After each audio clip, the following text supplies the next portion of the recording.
Halo semuanya, balik lagi di channel Hobi Mobil TV. Di samping gua kali ini ada si mungil kecil yang pertama kali keluar ini bikin heboh jalanan Indonesia nih. Ini kita ada Wuling RFV yang standar range tahun 2022. Sekarang setelah beberapa tahun mengaspal, harga pasaran bekasnya makin menarik nih.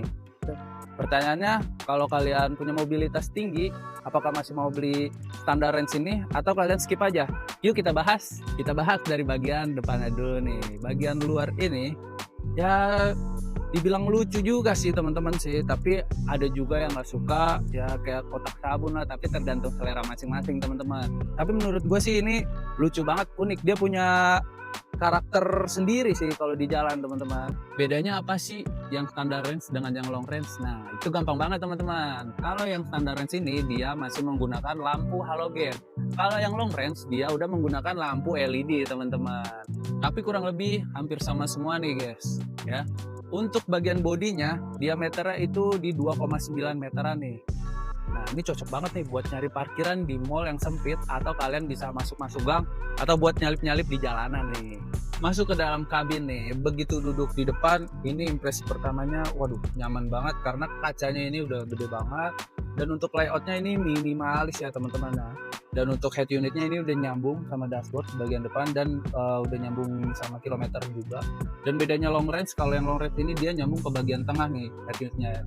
Untuk standar range ini head unitnya ini cuma 7 inci aja nih teman-teman ya. Tapi ya worth it lah ya dengan fungsinya juga, karena kita bisa mantau baterainya di berapa, kilometernya di berapa, itu udah lebih dari cukup teman-teman. Gimana sih kalau duduk di belakang? Nah buat yang di belakang nih, ini cukup luas banget dengan tinggi aku yang 175 ya. Untuk legroomnya ini ya masih tuh sejengkal, masih luas banget. Untuk headroomnya juga masih lega ya. Ini sih lega banget, cuman ya minusnya kalau bagian keduanya kita pakai, kalian nggak ada bagasi guys, jadi susah kalau kalian habis belanja-belanja. Sekarang kita bahas jantungnya nih. Standar range ini dibekali baterai 17,3 kWh dengan klaim jarak tempuh di 200 km nih. Tapi ya menurut aku sih kurang lebih jarak amannya itu di 150 sampai 160 kilometeran nih. Ya cocok lah buat kalian dari rumah ke tempat kerja atau buat jemput antar anak sekolah. Sensasi berkendaranya, akselerasi awalnya instan, khas mobil listrik pada umumnya, lincah banget, tapi catat ya, suspensi cenderung agak kaku, dan mobil membal kalau lewat jalanan bergelombang dan polisi tidur.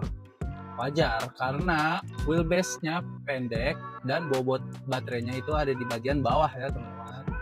Satu hal paling penting, tipe standar range ini cuma mendukung charging di 2 kW aja nih.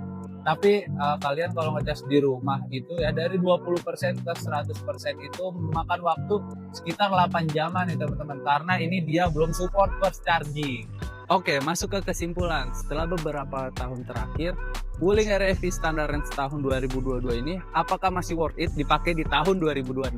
Kelebihannya, pajak tahunannya ini murah banget guys, cuman ratusan ribu aja. Dan yang kedua, ini lincah banget, cocok banget lah buat harian teman-teman ya. Dan yang ketiga, ini enak banget karena dia udah bebas dari aturan ganjil genap di Jakarta. Kekurangannya nih, waktu saat ngecas ini lumayan lama karena dia belum support fast charging nih ya. Dan yang kedua, ini suspensinya agak keras kalau di jalanan rusak nih ya, bantingannya agak keras kalau di jalanan rusak. Dan yang ketiga, untuk di bagian bagasi itu kalau bagian jok yang keduanya itu masih ada atau penuh, itu sempit banget guys, nggak bisa muat banyak barang. Nah itu dia review singkat dari gue tentang Wuling RFV standar range ini. Nah menurut kalian gimana nih? Masih mau ngambil mobil ini, mobil listrik ini, atau kalian milih LPGC? Jangan lupa di komen aja, like, subscribe juga teman-teman.